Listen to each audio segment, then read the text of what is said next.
Hello बच्चों, आप सभी का स्वागत है हमारे चैनल एनसीईआरटी ट्यूटोरियल हिंदी पर। और यहाँ पर आज हम डिस्कस कर रहे हैं क्लास 10th इतिहास के पहले अध्याय को। पहला अध्याय कौन सा है? यूरोप में राष्ट्रवाद का उदय।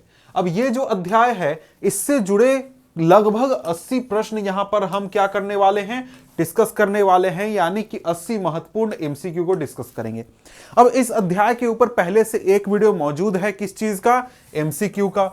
साथ में एक वीडियो है जिस पर कि इस चैप्टर को line by line complete explanation सब चीज समझाया गया है, पूरा चैप्टर। तो इस वीडियो को देखने से पहले आप पूरा एक्सप्लेनेशन पढ़ लीजिए इस चैप्टर का। साथ में इस वीडियो को देखने के बाद एक और एमसीक्यू वाला वीडियो देख लीजिएगा। साथ में नीचे डिस्क्रिप्शन में हमारा पीडीएफ नोट्स का लिंक भी है, उसको भी ले लीजिएगा, उससे भी पढ़ लीजिएगा। इस तरीके से आपकी जो तैयारी है ना पूरी हो जाएगी। साथ में बहुत जल्द आने वाला है इस अध्याय का जो long answer question, short answer question, वो भी आएगा। तो क्या कीजिए, सारी चीजों को कीजिए, तैयारी पूरी कीजिए। और साथ में हम क्या करते हैं, शुरू करते हैं। आइए सबसे पहला क्वेश्चन देखते हैं। पहला क्वेश्चन यहां पर कहता है कि भाई देखिए, जो फ्रेडरिक सोरियू था, फ्रेडरिक सोरियू ने किस मुद्दे पर चित्रों का निर्माण किया था? यानी उसने जो 4 चित्रों की श्रृंखला बनाई थी उसका मुद्दा क्या था? क्या वो लोकतंत्र था, समाजवाद था, पूंजीवाद था, ऊपर में से कोई नहीं था? तो यहां पर जरा सा सोचिए, फ्रेडरिक सोरियू ने कैसी तस्वीर बनाई थी? फ्रेडरिक सोरियू ने अपने सपनों का संसार बनाया था जहां पर दुनिया के सभी देश क्या बन चुके हैं? लोकतंत्र बन चुके हैं या फिर बनने जा रहे हैं। तो उत्तर क्या हो गया? लोकतंत्र हो गया। यहां पर पहला प्रश्न हमारा समाप्त हुआ। अगला प्रश्न देखते हैं। अगला प्रश्न यहां पर क्या कहता है? यहां पर कहता है कि भाई नेपोलियन के संदर्भ में निम्नलिखित में से कौन सा बात सत्य नहीं है, कौन सा कथन सत्य नहीं है? अब यहां पर बात करें तो नेपोलियन के बारे में पढ़ते हैं। उसने नेपोलियन संहिता की शुरुआत की थी, यह तो भाई सच है। उसने 1804 में सिविल कोड ऑफ 1804 यानी कि नेपोलियन संहिता शुरू किया था। उसने फ्रांस में लोकतंत्र को बढ़ावा दिया था। क्या यह बात आपको सच लग रहा है? जी नहीं। वो क्या था? वो सेनापति था। फ्रांस में उसने लोकतंत्र को खत्म करके क्या किया था? खुद को राजा घोषित कर दिया था। तो क्या उसने किया? लोकतंत्र को खत्म किया, बढ़ावा नहीं दिया था। तो यह उत्तर हमारा सही हो जाएगा। आगे देखें तो उसने प्रशासनिक प्रणाली को अधिक सरल, संगत और सक्षम बनाया था, यह भी बात सच है। साथ में नेपोलियन संहिता को फ्रांसीसी नियंत्रण के अधिक क्षेत्रों में भी लागू किया गया था, यानी फ्रांस के बाहर भी लागू किया गया था। यह सारी बातें सच है। गलत क्या है कि भाई फ्रांस में लोकतंत्र को उसने बढ़ावा दिया था। अगला प्रश्न यहां पर कहता है, अगला प्रश्न क्या कहता है कि भाई 1815 जो में वियना की सम्मेलन हुई थी, वहां पर इस वियना सम्मेलन का अध्यक्षता किसने किया था? ऑस्ट्रिया के चांसलर ड्यूक मेटरनिख ने, जर्मनी के चांसलर ड्यूक मेटरनिख ने, ऑस्ट्रेलिया के चांसलर ड्यूक मेटरनिख ने, फ्रांस के चांसलर ड्यूक मेटरनिख ने। भाई ये तो पता है कि भाई ड्यूक मेटरनिख ने किया था। अब ये ड्यूक मेटरनिख था कहां का, ये प्रश्न में सही में सवाल है। तो उत्तर क्या है? ए है कि भाई वो कहां का था? ऑस्ट्रिया का चांसलर था। तो ये प्रश्न का उत्तर हो गया। अगला प्रश्न अब देखते हैं। अगला प्रश्न यहां पर क्या कहता है? यह कहता है कि भाई देखिए, निम्नलिखित में से किस गुप्त संगठन की स्थापना जोसेफ मेस्सिनी ने की और कहां की? भाई कौन सी संगठन की स्थापना जोसेफ मेस्सिनी के द्वारा की गई और कहां की गई? क्या मार्सेई में यंग इटली उन्होंने स्थापित किया था? बर्न में यंग यूरोप किया था? इंग्लैंड में यंग यूरोप किया था? या फिर रोम में यंग इटली किया था? तो इनमें से कौन सा सही है? पहला और दूसरा सही है, यानी मार्सेई में यंग इटली स्थापित हुआ था, बर्न में यंग यूरोप स्थापित हुआ था। पहला और दूसरा कथन सही है, तो पहला और दूसरा हमारा ए ऑप्शन है। ए ऑप्शन सही हो गया। तो ये सारी जो चीजें हैं ना भाई, जोसेफ मेस्सिनी से जुड़ा हुआ या फिर और भी जो इस तरीके के महत्वपूर्ण आदमी हैं उनसे जुड़े हुए सारे पॉइंट्स को ध्यान में रखिएगा। अगला प्रश्न यहां पर क्या कहता है कि भाई जब फ्रांस छींकता है तो बाकी यूरोप को सर्दी जुकाम हो जाता है। यह वाक्य किसने कहा था? किसने कहा था? Metternich, Lenin, Napoleon, William one. उत्तर क्या होगा? Duke Metternich. कौन था? ऑस्ट्रिया का चांसलर था। इसने क्या कहा था कि भाई फ्रांस छींकता है तो पूरे यूरोप को सर्दी जुकाम हो जाता है। मतलब क्या है? मतलब है कि अगर फ्रांस में कोई घटना हो गई, कोई आंदोलन हो गया तो उसका असर पूरे यूरोप पर होता है, और यह बात भी एक तरीके से सच थी। यह हमने अध्याय में समझा था। आगे क्या है, आगे कहता है कि भाई एकीकरण के बाद जर्मनी का सम्राट किसे घोषित किया गया था, यानी जब जर्मनी का एकीकरण हो गया, जर्मन देश नया बना, तो किसको एकीकरण के बाद सम्राट घोषित कर दिया गया जर्मनी को? प्रशा का राजा विलियम वन, रूस का राजा William one, Otto von Bismarck का मुख्यमंत्री और लेनिन। तो यहां पर देखें तो ए ऑप्शन क्या होगा? प्रशा का राजा विलियम वन। अब यहां पर यह सवाल पूछे तो यह सवाल भी पूछ सकता है कि भाई जर्मनी का एकीकरण किस देश के किसके नेतृत्व में हुआ था? तो क्या होगा उत्तर? देश पूछेगा तो प्रशा, अगर राजा पूछेगा तो विलियम वन, और साथ में अगर किस व्यक्ति के नेतृत्व में किसने किया था तो ऑटो वन बिस्मार्क, जो क्या था? प्रधानमंत्री था। कहां का? प्रशा का। ठीक है, आगे देखते हैं। आगे क्या है भाई? 19वीं सदी के मध्य में इटली खाली स्थान राज्यों में विभाजित था। यानी कितने राज्यों में इटली विभाजित था? 5, 6, 7, 8, 7 राज्यों में। इसका उत्तर आपको पता होना चाहिए। भाई इटली क्या था? 7 राज्यों में विभाजित था। अब उसमें से यहां पर उसी से जुड़ा हुआ सवाल है अगला कि भाई निम्नलिखित में से किस राज्य पर इतावली राजघराने का शासन था?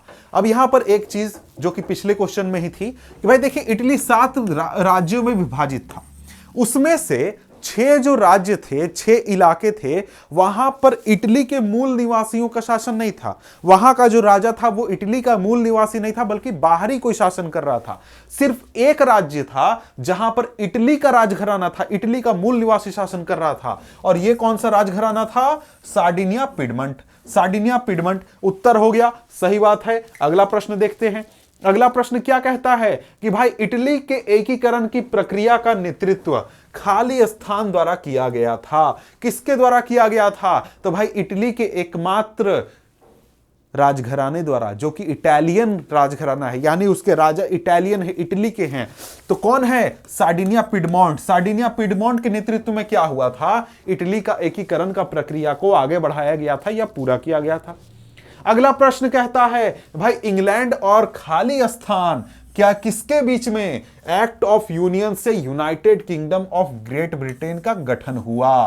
किसके किसके बीच में यह एक्ट ऑफ यूनियन हुआ था? यहां पर देखें तो क्या इंग्लैंड और रूस, फ्रांस, स्कॉटलैंड, प्रशा? तो उत्तर बहुत ही आसान है, स्कॉटलैंड के साथ। इंग्लैंड और स्कॉटलैंड के बीच में क्या हुआ था? एक्ट ऑफ यूनियन हुआ था, जिससे क्या बना? United kingdom of great Britain बना। अब ये जो सेंटेंस है ना, ये सेंटेंस पूरा हुआ, इसमें 3 से 4 प्रश्न बन जाते हैं। क्या क्या? पहला तो इंग्लैंड और खालिस्तान, जो कि आपके सामने प्रश्न है। दूसरा कि इंग्लैंड और स्कॉटलैंड के बीच में कौन सा समझौता हुआ था, उसका नाम एक्ट ऑफ यूनियन। इंग्लैंड और स्कॉटलैंड में जब एक्ट ऑफ यूनियन हुआ तो किस चीज का निर्माण हुआ, किस देश का? उसका नाम क्या था? United kingdom of great Britain. ये कब हुआ था? इंग्लैंड और स्कॉटलैंड के बीच में ये जो एक्ट ऑफ यूनियन था, ये कब हुआ था? ये 1707 में हुआ था। तो कई सारे प्रश्न यहीं से बन जाते हैं एक साथ ही।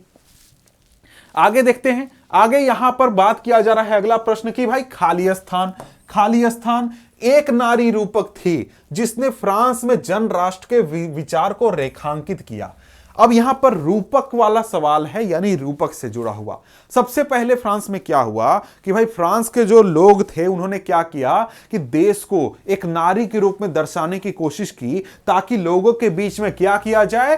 राष्ट्र के विचार को जागृत किया जाए, देश के साथ लोगों की भावनाओं को जोड़ा जाए। तो यहां पर जो वहां पर रूपक बनाई गई थी फ्रांस में, उसका नाम क्या था? क्या वो जर्मेनिया थी या फिर वहां पर मारियान थी, भारत माता थी? ऊपर में से कोई नहीं।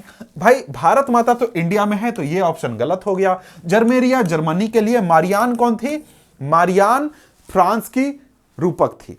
यानी कि फ्रांस को नारी रूप में जब दिखाया जा रहा था तो उसका नाम क्या था? मारियान था। ठीक है, अगला प्रश्न देखते हैं।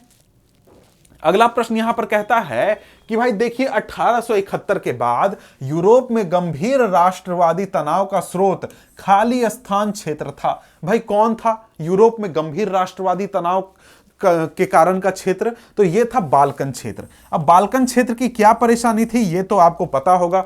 शॉर्ट में मैं 3-4 लाइन में बताता हूं कि भाई बाल्कन क्षेत्र का जो अधिकतर हिस्सा था वो किसके कब्जे में था? ऑटोमन साम्राज्य के कब्जे में था। यहां के देश खुद को आजाद घोषित करना चाहते थे, लेकिन एक दूसरे से ईर्ष्या भी करते थे। अब यहां पर जो यूरोप के सारे पावरफुल देश थे वो आ गए कि भाई हमारा यहां पर कब्जा हो, हमारा यहां पर प्रभाव हो। उसके बीच में झगड़ा शुरू हो गया तो आगे चलकर क्या हो गया? वर्ल्ड वॉर 2 हो गया, और प्रथम विश्व युद्ध हो गया।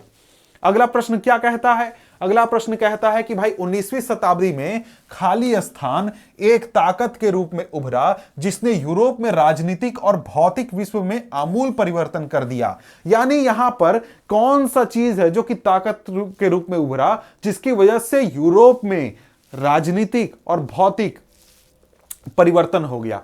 क्या राष्ट्रीय राज्यों का आविर्भाव, बहुराष्ट्रीय राजवंश साम्राज्य, क्षेत्रीय राज, पूर्ण राजतंत्र? तो भाई उत्तर ए सही है। राष्ट्र राज्य की भावना कि भाई हमें राष्ट्र राज्य बनाना है। राष्ट्र राज्य जब बनने लगे तो उसकी वजह से सिर्फ यूरोप में नहीं बल्कि पूरी दुनिया में क्या हुआ? एक तरीके से राजनीतिक और भौतिक विश्व में काफी बदलाव आ गया, यानी भौगोलिक विश्व में। अगला प्रश्न क्या कहता है? अगला प्रश्न कहता है कि भाई जो रूढ़िवादी थे ये खाली स्थान की स्थापना और सुरक्षा में विश्वास नहीं रखते थे। किस चीज की स्थापना और सुरक्षा में? तो भाई वो लोकतंत्र की सुरक्षा और स्थापना में विश्वास नहीं रखते थे। उनका मानना था क्या? उनका मानना था, यानी जो रूढ़िवादी थे इनका मानना था कि जो पुरानी व्यवस्थाएं हैं, पुरानी चीजें हैं, उनको क्या करना चाहिए? बचा कर रखना चाहिए, उनको फॉलो करना चाहिए। और इससे क्या होगा? इससे पुरानी व्यवस्थाएं जैसे चर्च हो गया, राजा हो गया, या फिर और जो क्लास डिवीजन हो गया यानी जातीय विभाजन हो गया, ये सारी चीजें मौजूद होनी चाहिए। साथ में अगला प्रश्न क्या है? अगला प्रश्न कहता है कि निम्नलिखित में से कौन सा एक्ट ऑफ यूनियन 1707 का परिणाम था? मैंने अभी ऊपर ही बोला था कि प्रश्न बन सकता है, वो आ भी गया कि भाई 1707 में जो एक्ट ऑफ यूनियन साइन हुआ किसके किसके बीच में? इंग्लैंड और स्कॉटलैंड, उसके बीच में साइन हुआ तो क्या बना? United kingdom of great Britain बना। क्या बना? United kingdom of great Britain बना। ठीक है, अगला प्रश्न देखते हैं। अगला प्रश्न क्या कहता है कि भाई निम्नलिखित में से किस ताकत की बाल्कन प्रायद्वीपीय में रुचि नहीं थी? कौन सा देश इनमें से बाल्कन क्षेत्र में प्रभाव नहीं जमाना चाहता था? क्या वो इंग्लैंड था, जर्मनी था, रूस था या और जापान था? तो भाई जरा सा सोचिए। अब बाल्कन क्षेत्र कहां पर है? अब जैसे वर्ल्ड मैप में बनाता हूं, थोड़ा सा भी मैं आपको नजदीक में नहीं हूं, तो यहां पर हमारा है जापान इस तरफ, चाइना के बगल में, और बाल्कन क्षेत्र है यहां पर। तो यूरोप ये हो गया, ये क्या हो गया? हमारा एशिया का दूसरा छोर हो गया। तो यहां पर जापान काफी दूर है। जापान हमारा जो था वो इंटरेस्टेड नहीं था या फिर वहां पर अपना प्रभाव नहीं जमाना चाहता था। अगला प्रश्न क्या कहता है कि भाई अगला प्रश्न कहता है कि फ्रांसीसी क्रांति के दौरान नए कलाकारों द्वारा स्वतंत्रता जैसे विचारों को व्यक्त करने के संबंध में निम्नलिखित कौन सा कथन सत्य है? भाई जो नए कलाकार आए उन्होंने क्या किया कि भाई स्वतंत्रता के विचार, भाईचारे का विचार, उसको व्यक्त करने के लिए क्या क्या किया, उसके संबंध में कौन सी बातें सही है? उन्होंने क्या बनाया? महिला का चित्र बनाया, मारियान, सही बात है, जिसकी एक हाथ में जलती हुई मशाल, दूसरे हाथ में मानवाधिकारों का घोषणा पत्र है। यह तो भाई बात सच है। अगला, आंखों पर पट्टी बंधी एक महिला और वह तराजू उठाए हुए है, यह भी बात सच है। सुनहरा लाल काला तिरंगा, उदय होते हुए सूरज की किरणें, यह भी बात सच है। तो यहां पर कौन सा सत्य है? तो भाई ये क्वेश्चन एक तरीके से मैं कहूं ना तो गलत है, क्योंकि सारी बातें सच है। तो यहां पर ये हम क्या करेंगे, इसको आगे हम छोड़ देंगे। ठीक है, हम आगे बढ़ते हैं। इसका सही उत्तर एक नहीं होगा, कई सारे हैं। ठीक है, आगे क्या हमारे सामने है? अगला प्रश्न क्या कहता है? निम्नलिखित में से किसे ड्यूक मेटरनिख ने हमारी सामाजिक व्यवस्था का सबसे खतरनाक दुश्मन बताया था? यानी किसको कहा कि यार ये हम लोग के समाज का बहुत बड़ा दुश्मन है, हम लोग की सारी व्यवस्था को ये खराब करके रख देगा? क्या वो लुई फिलिप था, कैलेस कुर्पिंस्की था, जोसेफ मेत्सिनी था या फिर योहान गॉटफ्रीड था? तो भाई जोसेफ मेत्सिनी के बारे में कुछ बातें पॉइंट करके बताइए, कमेंट करके बताइए। जोसेफ मेत्सिनी कौन था? जोसेफ मेत्सिनी ने कौन सा संगठन बनाया था? कमेंट करके बताइए। पहले भी हम बात कर चुके हैं और आगे भी करेंगे। आगे देखते हैं अगला प्रश्न। अगला प्रश्न है कि भाई जर्मन राष्ट्र के लिए निम्नलिखित में से कौन महिला रूपक बनी? तो भाई फ्रांस के लिए मारियान, जर्मन के लिए जर्मेनिया। तो ठीक है, अगला प्रश्न क्या आ जाता है कि निम्नलिखित में से किस संधि ने यूनान को एक स्वतंत्र राष्ट्र की मान्यता दी? भाई यूनान के लिए कौन सा संधि हुआ था? यूनान के लिए संधि हुआ था कुस्तुनतुनिया का संधि। कुस्तुनतुनिया के संधि के अनुसार क्या हुआ था? यूनान को स्वतंत्र राष्ट्र के रूप में घोषित कर दिया गया था। अब यहां पर देखिए, और यहां पर 1815 की वियना संधि की बात की गई है। 1815 की वियना संधि क्या थी, क्यों किया गया था? भाई 1815 की वियना संधि की गई थी जब नेपोलियन हार गया, तो नेपोलियन द्वारा किए गए कार्यों को उसको वापस करने के लिए, कि भाई पुरानी व्यवस्था को लाया जाए, उसके लिए किया गया था 1815 की वियना संधि। अगला प्रश्न यहां पर कहता है कि भाई निम्नलिखित में से कौन सा इटली का नेता ना तो क्रांतिकारी था और ना ही जनतंत्र में विश्वास रखता था? कौन था वो? क्या वो मेस्सिनी था, कावूर था, गैरिबाल्डी था, विक्टर इमैनुअल था? तो वो कौन था? कावूर था। कावूर ना तो क्रांतिकारी था, ना जनतंत्र में विश्वास रखता था। वो बस चाहता था कि हमारा जो राजा है वो पूरे इटली पर शासन करे, पूरे इटली का एकीकरण किया जाए, पूरे इटली को एक किया जाए। अगला प्रश्न यहां पर कहता है कि फ्रांसीसी क्रांति में पितृभूमि और नागरिक जैसे विचारों का क्या अर्थ है? देश हमारी मां है, हम सभी बच्चे हैं? नहीं, ऐसा तो नहीं है। देश हमारा पिता है, हम सभी नागरिक हैं। यह पॉइंट सही है कि भाई देश जो है, यानी जो ये जमीन है जिस पर हम रह रहे हैं, ये क्या है? हमारा पिता है। और हम सभी क्या हैं? हम देश के सभी लोग नागरिक हैं देश के, और सभी नागरिक क्या हैं? समान हैं, चाहे वो किसी क्लास से आते हो, किसी भी समाज के हिस्से से आते हो। ठीक है, आगे देखते हैं, आगे हमारे सामने क्या प्रश्न कहता है। अगला प्रश्न कहता है कि भाई देखिए, खाली स्थान को नापने के लिए इकाई एल का प्रयोग किया जाता था। यानी कि यूरोप में जो एल था, इसका प्रयोग किस चीज को नापने के लिए किया जाता था? कपड़ा, धागा, भूमि, ऊंचाई। कपड़ा इज द सही आंसर, कपड़ा सही आंसर है। यानी कपड़ा को नापने के लिए एले एक इकाई होती थी जिसका उपयोग किया जाता था। अगला प्रश्न यहां पर कहता है कि भाई प्रशा के द्वारा जो जोल्वेराइन संघ बनाया गया था, इसका प्रमुख कार्य क्या था? क्या था भाई? अतीत वस्तुओं पर सीमा शुल्क लगाना, शुल्क अवरोधों को समाप्त करना, सीमा शुल्क कम करना, या फिर व्यापार के लिए नए नियम बनाना। तो भाई यहां पर करें तो बी ऑप्शन सही होगा, शुल्क अवरोधों को समाप्त करना या फिर उसको कम करना। ठीक है, अगला प्रश्न, ये तो फिर से क्वेश्चन आ गया कि भाई किसने कहा था कि जब फ्रांस छींकता है तो बाकी यूरोप को सर्दी जुकाम हो जाता है? ये कहा था आपके ड्यूक मेटरनिख ने। मेटरनिख आ गया। ठीक है, अगला प्रश्न, आंख पर बंधी हुई, आंख पर पट्टी बंधी हुई और तराजी उठाए हुए महिला किस बात का प्रतीक है? यानी कि यहां पर ये जो तस्वीर आप देख रहे हैं, ये इस तस्वीर को देखकर आप क्या समझ सकते हैं? आंख पर पट्टी बंधी हुई है, हाथ में तराजू है, इसका क्या मतलब है? इसका क्या मतलब है, जरा सोचकर बताइए। इसका मतलब होता है आपका जस्टिस, यानी कि न्याय। न्याय आप जब अदालत देखिएगा या फिर मूवीज, फिल्मों को देखिएगा, तो वहां पर भी यह तस्वीर जो होती है अदालतों में मौजूद होती है। ठीक है,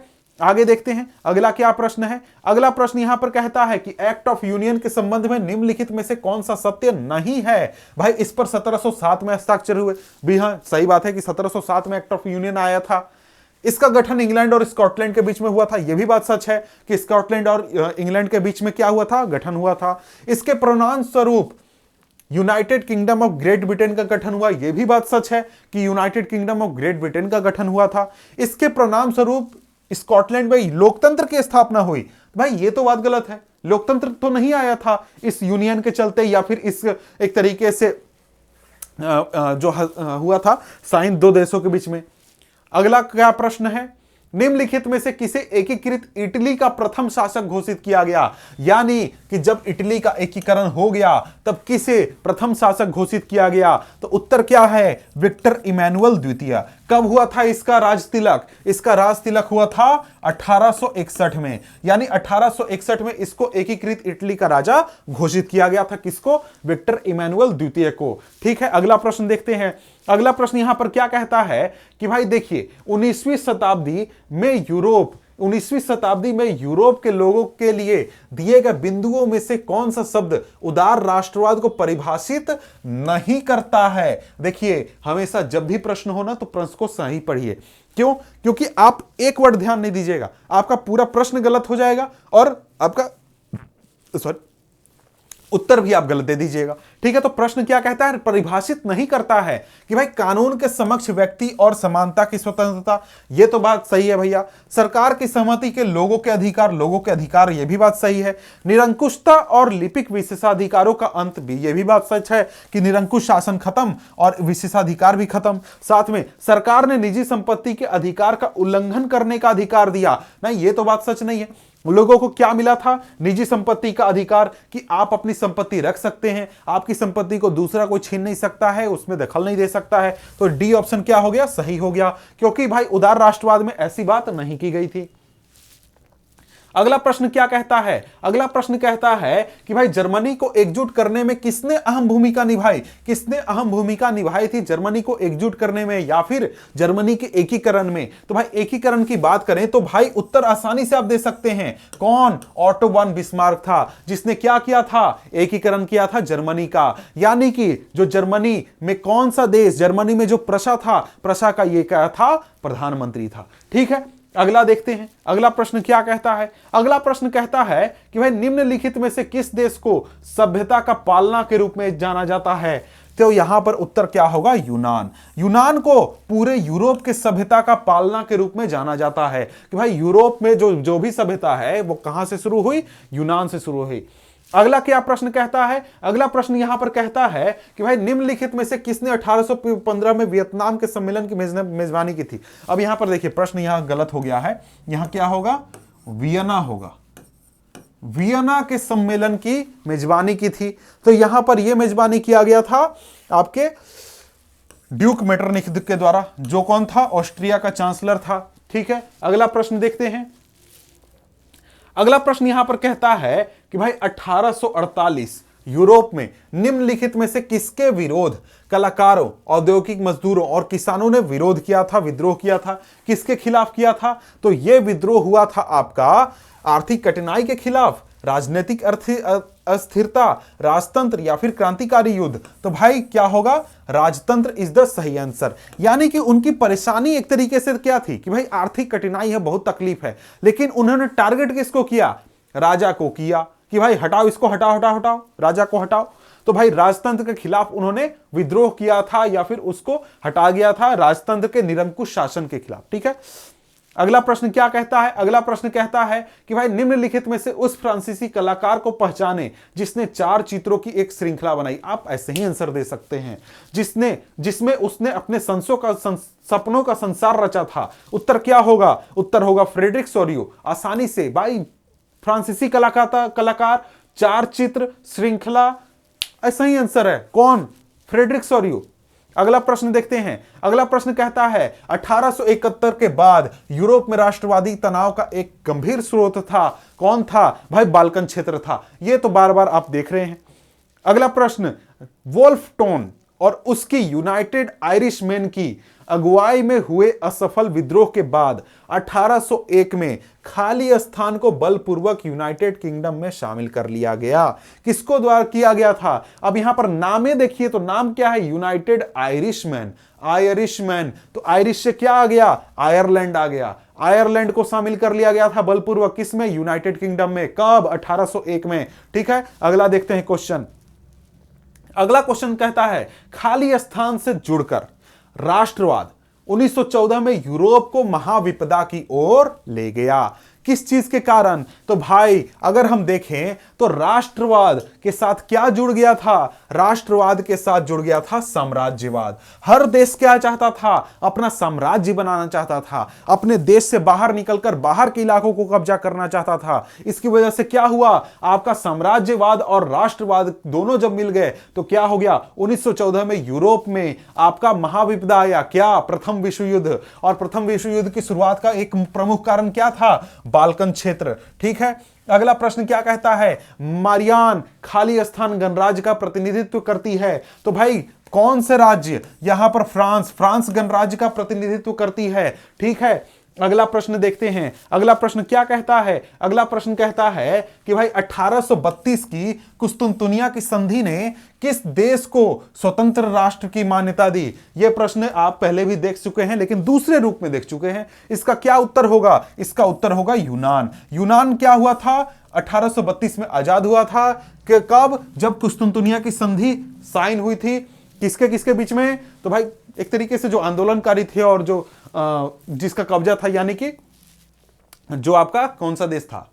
ऑटोमन एम्पायर था। ठीक है, अगला प्रश्न क्या कहता है? 1815 में नेपोलियन की हार के बाद यूरोपीय सरकारें कौन सी भावना से प्रेरित थीं? ये कौन सी भावना से प्रेरित थीं? तो ये रूढ़िवाद की भावना से प्रेरित थी। भाई रूढ़िवाद, रूढ़िवाद मतलब क्या? यानी पुराने विचार, पुराने ख्याल कि पुरानी व्यवस्था होनी चाहिए। पुरानी व्यवस्था मतलब चर्च का शासन होना चाहिए, पावर होना चाहिए, साथ में राजा का शासन होना चाहिए, वर्ग व्यवस्था होनी चाहिए, साथ में पुराना जितना भी सिस्टम है वो सारा होना चाहिए।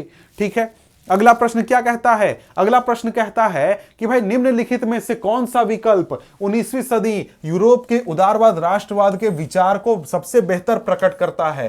कौन सा विकल्प 19वीं सदी में जो राष्ट्रवाद विचार उदारवाद की भावना है उसको सबसे अच्छा प्रकट कौन सा बात करता है? सामाजिक न्याय पर जोर, ठीक है, देख लेते हैं। राज्य के नियोजित सामाजिक आर्थिक व्यवस्था, देखते हैं।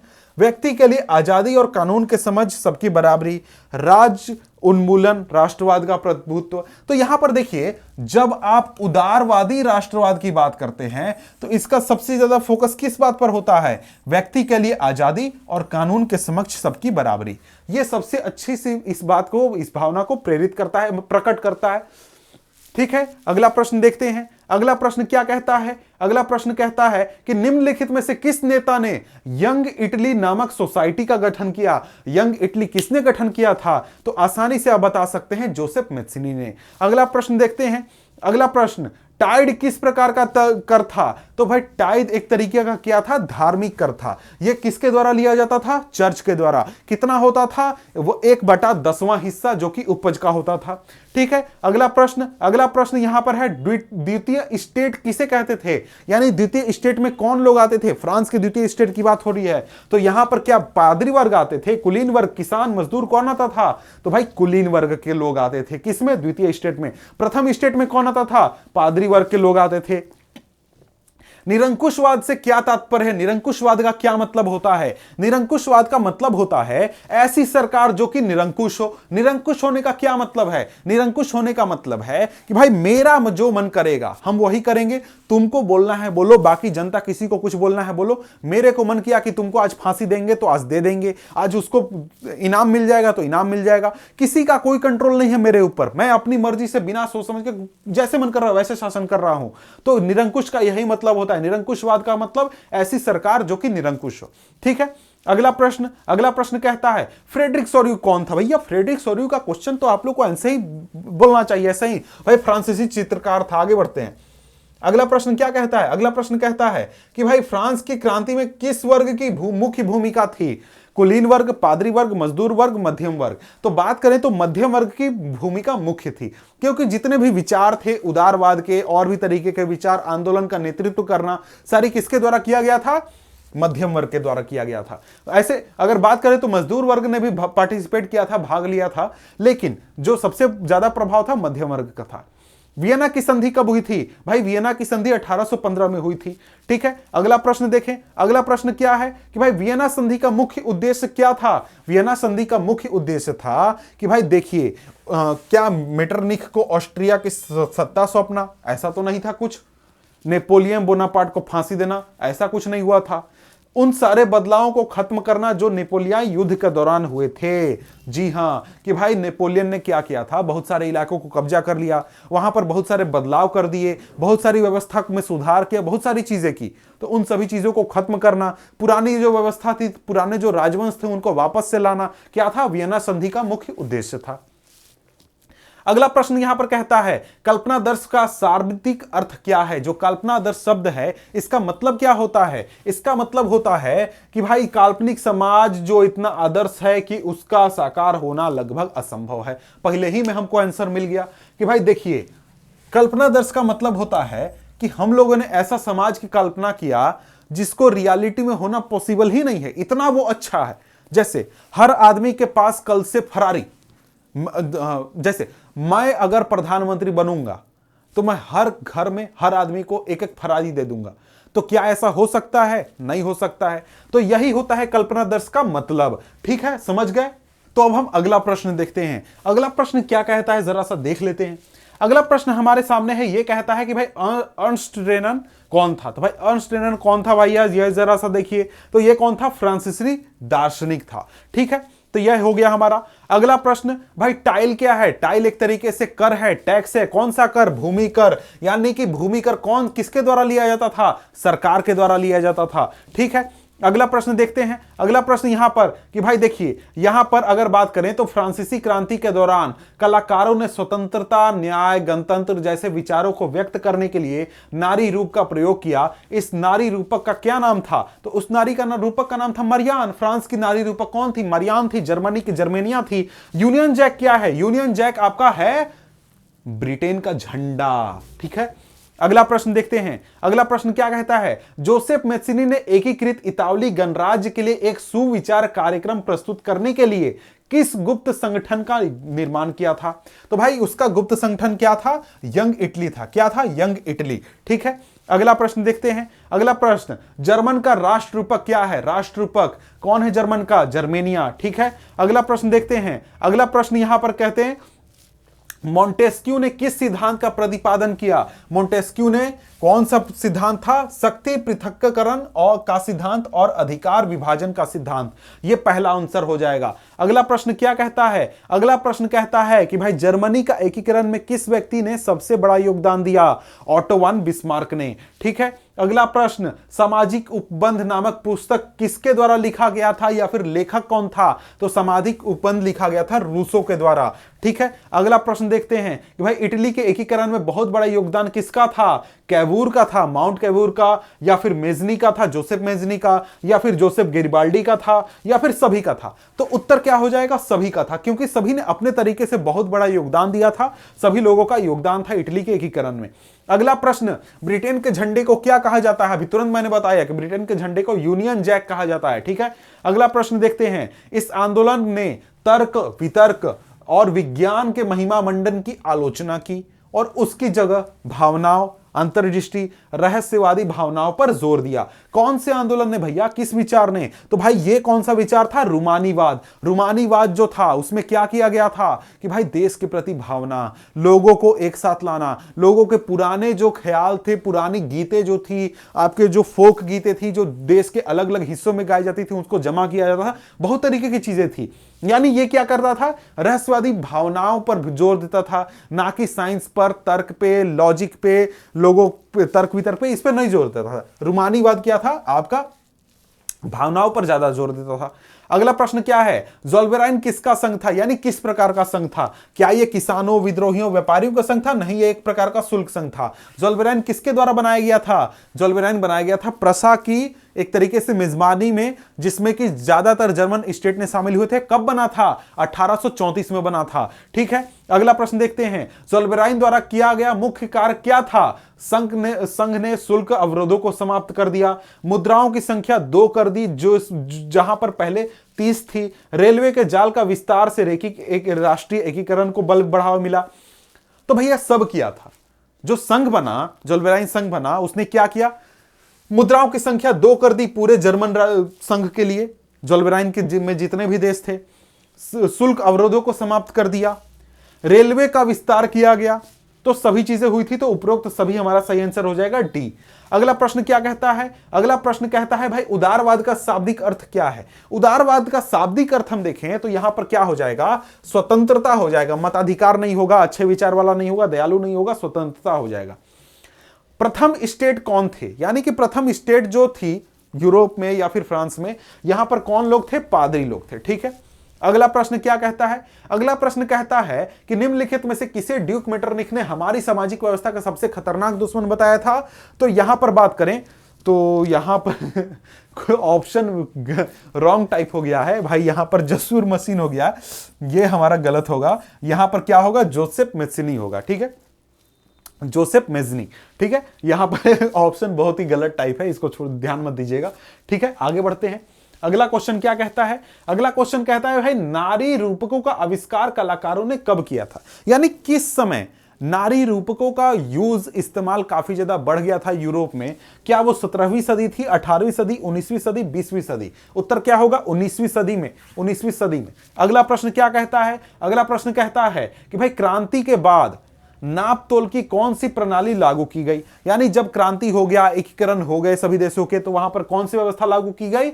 मैट्रिक प्रणाली लागू की गई नाप तोल के लिए। जैसे नाप तोल के लिए हर एक जगह पर अलग अलग चीजें इस्तेमाल होती थी, अलग अलग व्यवस्था इस्तेमाल होती थी, अलग अलग नाप होते थे, उसको हटाकर मैट्रिक प्रणाली लागू कर दी गई। अगला प्रश्न क्या कहता है कि भाई 1861 में संयुक्त इटली का शासक कौन बना? संयुक्त इटली का शासक 1861 में कौन बना? तो विक्टर इमैनुअल द्वितीय बना। ठीक है, अगला प्रश्न क्या कहता है? नेपोलियन ने कितने राज्यों का जर्मन महासंघ स्थापित किया था? नेपोलियन ने कुल मिलाकर 39 यानी 39 राज्यों का जर्मन महासंघ स्थापित किया था। अगला प्रश्न, वियना सम्मेलन, वियना कांग्रेस की मेजबानी किसने की थी? ऑस्ट्रिया के ड्यूक मेटरनिख ने की थी, जो कि ऑस्ट्रिया का चांसलर था। अगला प्रश्न, नेपोलियन को किन देशों ने मिलकर हराया था? ब्रिटेन, रूस, प्रसा, ऑस्ट्रिया, उपरोक्त सभी। तो भाई ब्रिटेन भी था, रूस भी था, प्रसा भी था, ऑस्ट्रिया भी था, यानी उपरोक्त सभी। डी आंसर हमारा हो जाएगा। अगला प्रश्न देखते हैं। अगला प्रश्न नहीं है हमारे पास, करीब 70 से प्लस 72 क्वेश्चन थे हमारे पास। ठीक है, और साथ में हमने और भी बनाया है जो कि अलग से वीडियो अवेलेबल है, उसको भी आप जाकर देख सकते हैं। तो इस तरीके से करीब 100 से 110 120 क्वेश्चन सारे हो गए, एमसीक्यू क्वेश्चन हो गए। तो इन सारों को प्रैक्टिस कर लीजिए, वीडियो को पूरा देख लीजिए, लेक्चर वाला वीडियो देख लीजिए, नोट्स साथ में ले लीजिए, सारी चीजें कर लीजिए। आपकी तैयारी कैसी होगी? दमदार, झक्कास। समझ गए? तो मिलते हैं आपसे हम अगले वीडियो में अगले टॉपिक के साथ, अगले या फिर अगले सब्जेक्ट के साथ। आप हमारे चैनल पर बने रहें, तब तक के लिए गुड बाय।